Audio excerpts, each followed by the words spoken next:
ಬಂಧುಗಳೇ ನಮಸ್ಕಾರ, ಹೇಗಿದ್ದೀರಿ ನೀವೆಲ್ಲರೂ? ನಾನು ಸುಬ್ರಹ್ಮಣ್ಯ ಎಸ್ ಹಂಡಿಗೆ. ಬಂಧುಗಳೇ, ಸಾಧಾರಣವಾಗಿ ಎಂತಹ ದೃಶ್ಯವನ್ನು ನಾವೆಲ್ಲರೂ ಕೂಡ ನೋಡ್ತೀವಿ ಹೇಳಿ?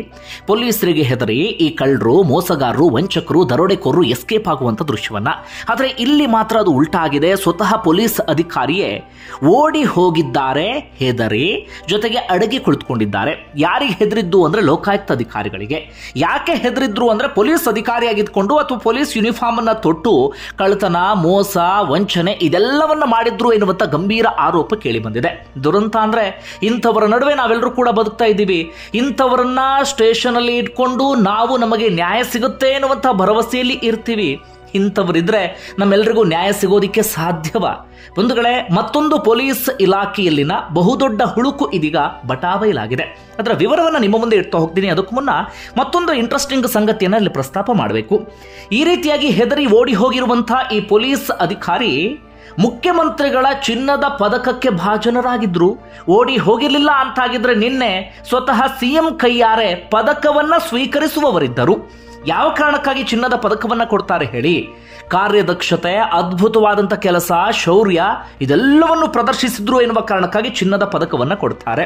ಆದರೆ ಈ ಅಧಿಕಾರಿಯ ವಿರುದ್ಧ ಸಾಲು ಸಾಲು ಆರೋಪ ಕೇಳಿ ಬರ್ತಾ ಇದೆ. ಹಿಂದೆಯೂ ಕೂಡ ಒಂದಷ್ಟು ಆರೋಪಗಳೆಲ್ಲವೂ ಕೂಡ ಇತ್ತು. ಜೊತೆಗೆ ಪೊಲೀಸ್ ಅಧಿಕಾರಿಯಾಗಿದ್ದುಕೊಂಡು ಕೋಟ್ಯಾಂತರ ಆಸ್ತಿ ಮಾಡಿದ್ದಾರೆ ಎನ್ನುವಂಥ ಸಂಗತಿಯೂ ಕೂಡ ಇದೀಗ ಬಟಾಬಯಲಾಗಿದೆ. ಇಂಥವರಿಗೆ ಮುಖ್ಯಮಂತ್ರಿಗಳ ಚಿನ್ನದ ಪದಕವನ್ನ ಕೊಡೋದಿಕ್ಕೆ ಹೊರಟಿದ್ರು ಅಂದ್ರೆ ಆ ಚಿನ್ನದ ಪದಕದ ಬಗ್ಗೆಯೇ ಇದೀಗ ಅನುಮಾನ, ಪ್ರಶ್ನೆ ಎಲ್ಲವೂ ಕೂಡ ಮೂಡೋದಿಕ್ಕೆ ಶುರುವಾಗಿದೆ. ಈಗ ಘಟನೆಯ ವಿವರವನ್ನ ಗಮನಿಸ್ತಾ ಹೋಗೋಣ. ಬಂಧುಗಳೇ, ಈ ರೀತಿಯಾಗಿ ಹೆದರಿ ಎಸ್ಕೇಪ್ ಆಗಿರುವಂತಹ ಪೊಲೀಸ್ ಅಧಿಕಾರಿಯ ಹೆಸರು ಎ.ವಿ. ಕುಮಾರ್ ಅಂತ. ಅನ್ನಪೂರ್ಣೇಶ್ವರಿ ನಗರ ಸ್ಟೇಷನ್ ನಲ್ಲಿ ಕೆಲಸವನ್ನ ಮಾಡ್ತಾ ಇದ್ದಂಥವ್ರು. ಈ ಹಿಂದೆ ನೆಲಮಂಗಲ ಸೇರಿದಂತೆ ಬೇರೆ ಬೇರೆ ಕಡೆಗಳಲ್ಲಿ ಕೆಲಸ ಮಾಡಿರುವಂತಹ ವ್ಯಕ್ತಿ ಎ.ವಿ. ಕುಮಾರ್. ಇತ್ತೀಚೆಗೆ ಏನಾಗುತ್ತೆ ಅಂದ್ರೆ ಸಿವಿಲ್ ಗುತ್ತಿಗೆದಾರೊಬ್ರು ಚನ್ನೇಗೌಡ, ಹಾಗೆ ಅವರ ಪತ್ನಿ ಅನುಷಾ ಅಂತ ಅವರ ಹೆಸರು. ಅವ್ರ ವಿರುದ್ಧ ದೂರು ದಾಖಲಾಗಿರುತ್ತೆ. ಯಾರೊಬ್ರು ಬಂದು ಅವ್ರ ವಿರುದ್ಧ ದೂರನ್ನ ಕೊಟ್ಟಿರ್ತಾರೆ. ದೂರು ಕೊಡ್ತಾ ಇದ್ದ ಹಾಗೆ ಈ ವಿಚಾರ ಸಹಜವಾಗಿ ಅನ್ನಪೂರ್ಣೇಶ್ವರಿ ನಗರ ಸ್ಟೇಷನ್ನ ಇನ್ಸ್ಪೆಕ್ಟರ್ ಆಗಿರುವಂಥ ಎ.ವಿ. ಕುಮಾರ್ ಗಮನಕ್ಕೆ ಬರುತ್ತೆ. ಗಮನಕ್ಕೆ ಬರ್ತಾ ಇದ್ದ ಹಾಗೆ ಚನ್ನೇಗೌಡರು ಹಾಗೆ ಅನುಷಾ ಮುಂದೆ ಒಂದು ಆಫರ್ ಅನ್ನು ಇಡ್ತಾರೆ. ಯಾವ ಕಾರಣಕ್ಕಾಗಿ ಅಂದ್ರೆ ಚನ್ನೇಗೌಡರ ಪತ್ನಿಯಾಗಿರುವಂತಹ ಅನುಷಾ ಸರ್ಕಾರಿ ಉದ್ಯೋಗದಲ್ಲಿ ಇದ್ರು. ನಿಮ್ಮ ವಿರುದ್ಧ ದೂರು ದಾಖಲಾಗಿ ಆ ಕಾನೂನು ಪ್ರಕ್ರಿಯೆ ಎಲ್ಲವೂ ಕೂಡ ಮುಂದುವರೆದ್ರೆ ನಿಮ್ಮ ಕೆಲಸಕ್ಕೂ ಸಮಸ್ಯೆ ಆಗಬಹುದು. ಹೀಗಾಗಿ ನಾನು ರಾಜಿ ಮಾಡಿಸ್ತೀನಿ ದೂರುದಾರರ ಜೊತೆಗೆ, ಅಥವಾ ಈ ಕೇಸ್ಗೊಂದು ಇತ್ಯರ್ಥ ಅಥವಾ ಒಂದು ತಾರ್ಕಿಕ ಅಂತ್ಯ ಅಂಥದ್ದೆಲ್ಲವನ್ನೂ ಕೂಡ ಮಾಡೋಣ ಅಂಥೇಳಿ ಕರೆಸ್ಕೊಳ್ತಾರೆ. ಕರೆಸ್ಕೊಂಡ ಆದ ಬಳಿಕ ಅದಕ್ಕೆ ಪ್ರತಿಯಾಗಿ ಎ.ವಿ. ಕುಮಾರ್ ಕೇಳಿದ್ದೇನಪ್ಪ ಅಂದ್ರೆ, ಈ ಗುತ್ತಿಗೆದಾರ ಚನ್ನೇಗೌಡರ 4 ಕೋಟಿ ರೂಪಾಯಿ ಬೆಲೆ ಬಾಳುವಂತ ಮನೆ ಇರುತ್ತೆ. ಆ ಮನೆಯನ್ನ 60 ಲಕ್ಷ ರೂಪಾಯಿಗೆ ನನ್ನ ಸಂಬಂಧಿಕರ ಹೆಸರಿಗೆ ಬರೆದು ಕೊಡಬೇಕು ಅನ್ನೋದು ಎ.ವಿ. ಕುಮಾರ್ ಆಫರ್ ಆಗಿತ್ತು. ಯೋಚನೆ ಮಾಡಿ, ಓರ್ವ ಪೊಲೀಸ್ ಅಧಿಕಾರಿ ಯಾವ ರೀತಿಯಾಗಿ ಕೇಳ್ತಾರೆ ಅಂತ. ನಾವು ಯಾವುದೋ ಒಂದು ಪ್ರಕರಣಕ್ಕೆ ಸಂಬಂಧಪಟ್ಟ ಹಾಗೆ ರಾಜಿ ಮಾಡಿಸೋದಿಕ್ಕೆ ಅಥವಾ ಅದನ್ನ ಇತ್ಯರ್ಥ ಮಾಡೋದಿಕ್ಕೆ 4 ಕೋಟಿ ಮನೆಯನ್ನ 60 ಲಕ್ಷಕ್ಕೆ ಬರ್ಕೊಡ್ಬೇಕಂತೆ. ಅಷ್ಟಕ್ಕೆ ಎ.ವಿ. ಕುಮಾರ್ ಸುಮ್ಮನಾಗಿಲ್ಲ. ಈ ರೀತಿಯಾಗಿ ಅವ್ರ ಮುಂದೆ ಆಫರ್ ಇಟ್ಟಿದ್ದು ಮಾತ್ರ ಅಲ್ಲ, ಪದೇ ಪದೇ ಫೋನ್ ಮಾಡಿ ಒತ್ತಾಯಿಸ್ತಾ ಇದ್ರಂತೆ, ನಿಮ್ಮ ಮನೇನ ಯಾವಾಗ ಬರ್ಕೊಡ್ತೀರಿ ಅಂತ ಹೇಳಿ. ಅಷ್ಟು ಮಾತ್ರ ಅಲ್ಲ, ಒಂದಷ್ಟು ಗೂಂಡಾಗಳನ್ನ ಅಥವಾ ತನ್ನ ಕೆಳ ಹಂತದ ಸಿಬ್ಬಂದಿಯನ್ನ ಎಲ್ಲರನ್ನೂ ಕೂಡ ಚನ್ನೇಗೌಡರ ಮನೆಗೆ ಆಗಾಗ ಕಳಿಸ್ಕೊಡೋದು, ಮನೆ ನೋಡ್ಕೊಂಡು ಬನ್ನಿ ಅಥವಾ ಹೆದರ್ಸ್ ಬನ್ನಿ, ಬೆದರಿಕೆ ಹಾಕಿ ಬನ್ನಿ ಅಂತ. ಚನ್ನೇಗೌಡರು ಸುಮ್ಮನೆ ಇರಲಿಲ್ಲ. ಅವರು ಕೂಡ ಸಿವಿಲ್ ಗುತ್ತಿಗೆದಾರರಾಗಿದ್ದಂಥವ್ರು. ಹೀಗಾಗಿ ಯಾರ್ಯಾರು ಬರ್ತಾರೆ ಅವ್ರ ಮನೆಗೆ ಬೆದರಿಕೆ ಹಾಕ್ತಾರೆ ಎಲ್ಲವನ್ನು ಕೂಡ ನೀಟಾಗಿ ವಿಡಿಯೋ ಮಾಡ್ಕೊಳ್ತಾ ಇದ್ರು. ಜೊತೆಗೆ ನೀಟಾಗಿ ಸಾಕ್ಷಿಯನ್ನು ಕೂಡ ಸಂಗ್ರಹಿಸ್ತಾ ಇದ್ರು. ಇಷ್ಟೆಲ್ಲ ಬೆಳವಣಿಗೆ ಆಗುವ ನಡುವೆ ಕೊನೆಗೆ ಎ.ವಿ. ಕುಮಾರ್ ಒಂದು ಡೀಲ್ ಮಾತುಕತೆ ನಡೆಸೋಣ ಅಂತ ಹೇಳಿ ಮಂಗಳವಾರ ರಾತ್ರಿ ನಾಗರಬಾವಿಯ ಖಾಸಗಿ ಹೋಟೆಲ್ ಒಂದರಲ್ಲಿ ಸಭೆಯನ್ನ ಏರ್ಪಾಡು ಮಾಡ್ತಾರೆ. ಆ ಡೀಲಿಂಗ್ ಸಭೆಗೆ ತನ್ನ ಸಂಬಂಧಿ ಹಾಗೆ ಸಂಬಂಧಿಯ ಪತ್ನಿ ಅಂದ್ರೆ ಅವ್ರ ಹೆಸರಿಗೆ ಮಾಡ್ಕೊಡ್ಬೇಕು ಅಂತ ಇರುತ್ತಲ್ಲ, ಅವರನ್ನೆಲ್ಲರೂ ಕೂಡ ಆ ಹೋಟೆಲ್ಗೆ ಕಳಿಸ್ತಾರೆ. ಜೊತೆಗೆ ತನ್ನ ಸ್ಟೇಷನ್ನ ಹೆಡ್ ಕಾನ್ಸ್ಟೇಬಲ್ ಆಗಿರುವಂಥ ಉಮೇಶ್ ಹಾಗೆ ಕಾನ್ಸ್ಟೇಬಲ್ ಆಗಿರುವಂಥ ಅನಂತ್ ಅವರನ್ನು ಕೂಡ ಕಳಿಸ್ತಾರೆ.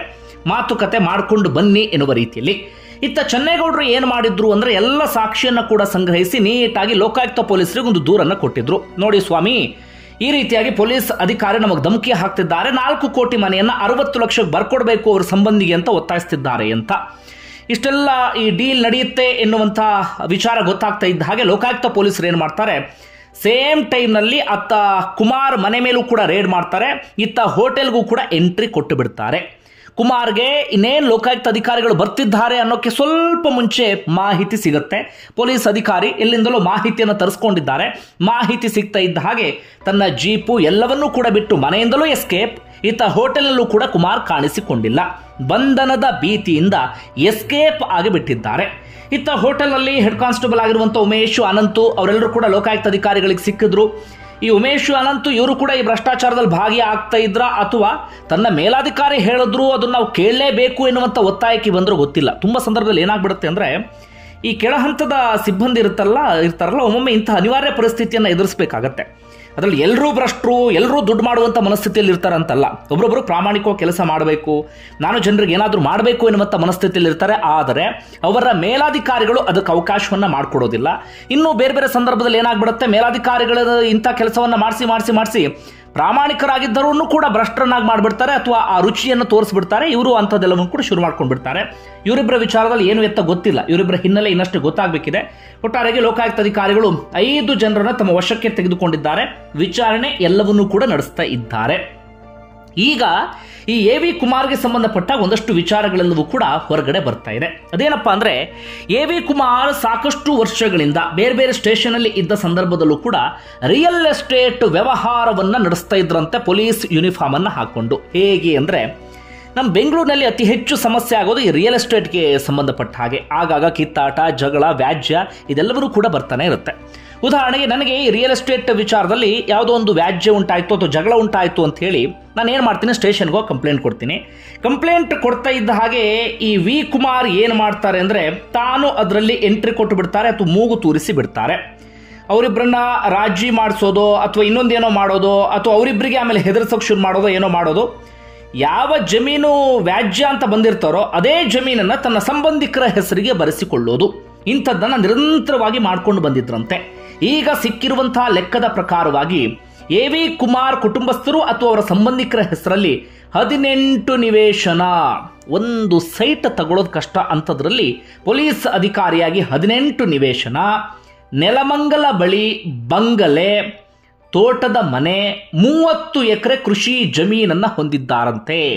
ಹಾಗೆ ಎ.ವಿ. ಕುಮಾರ್ ಯಾರು ಗೊತ್ತಾ, ಇನ್ನೊಂದು ವಿಚಾರ, ಈ ಎ.ವಿ. ಕುಮಾರ್ ರೇಣುಕಾಸ್ವಾಮಿ ಕೊಲೆ ಪ್ರಕರಣಕ್ಕೆ ಸಂಬಂಧಪಟ್ಟ ಹಾಗೆ ತನಿಖೆ ನಡೀತಲ್ಲ ದರ್ಶನ್ ಕೇಸ್ನಲ್ಲಿ, ಅದರಲ್ಲಿ ಸಹಾಯಕ ತನಿಖಾಧಿಕಾರಿಯಾಗಿಯೂ ಕೂಡ ಎ.ವಿ. ಕುಮಾರ್ ಕೆಲಸವನ್ನ ಮಾಡಿದ್ರು. ಎಲ್ಲ ವಿಚಾರವೂ ಕೂಡ ಹೊರಗಡೆ ಬರ್ತಾ ಇದೆ. ಇದಕ್ಕಿಂತ ಮೀರಿ ಇನ್ನೇನು ಹೇಳಬೇಕು ಗೊತ್ತಾಗ್ತಿಲ್ಲ. ಇದು ಕೇವಲ ಎ.ವಿ. ಕುಮಾರ್ ಕಥೆಯಲ್ಲ. ನೀವು ಬೇರೆ ಬೇರೆ ಸ್ಟೇಷನ್ಗಳಲ್ಲಿ ನೋಡ್ತಾ ಹೋದರೆ ಇಂತಹ ತಿಮಿಂಗಿಲಗಳು ರಾಶಿ ಸಿಗ್ತವೆ. ಹಾಗಂದ ಮಾತ್ರ ಎಲ್ಲರೂ ಭ್ರಷ್ಟರು, ಎಲ್ಲರೂ ಅಪ್ರಾಮಾಣಿಕರು ಅಂತಲ್ಲ. ಒಂದಷ್ಟು ಮಂದಿ ಪ್ರಾಮಾಣಿಕರಿದ್ದಾರೆ. ಆದರೆ ಇಂಥವರಿಂದಾಗಿ ಇಡೀ ಪೊಲೀಸ್ ಇಲಾಖೆಗೆ ಕಪ್ಪು ಚುಕ್ಕೆ.